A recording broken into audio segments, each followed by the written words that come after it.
Bukas nga ba si Showtime host Kim Chu sa posibilidad na makatrabaho si kapuso actor Sian Lim matapos ang kanilang hiwalayan? Sa eksklusibong panayam ng GMA Integrated News nitong Webes, sinagot ni Kim ang tungkol sa bagay na ito.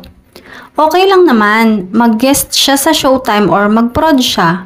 Hindi naman kami magkaaway, saad ni Kim.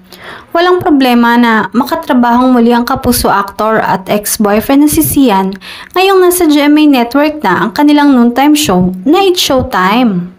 Bukod pa rito, isiniwalat din ni Kim ang mga GMA artists na bet niyang makatrabaho gaya nina Dennis Trillo, Ruro Madrid, Marian Rivera, Barbie Forteza at Jenilyn Mercado. Bahagi na kasi ng GMA Network ang It's Showtime matapos ang contract signing ng ABS-CBN na ginanap noong Miyerkules.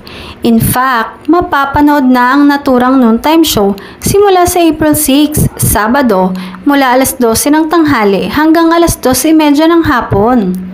Matatanda ang kinumpirma ni Sian at Kim ang kanilang hiwalayan noong December 2023 sa pamamagitan ng kanilang social media accounts. Ilang araw pa lang ang nakalilipas nang sabihin ng aktres na wala na siyang balita tungkol sa usap-usapang bagong relasyon ng kanyang ex-boyfie. Ngayong nasa 7 na si Kim. Now it's time to try new things, experience new things, and do something new. Dagdag pa niya.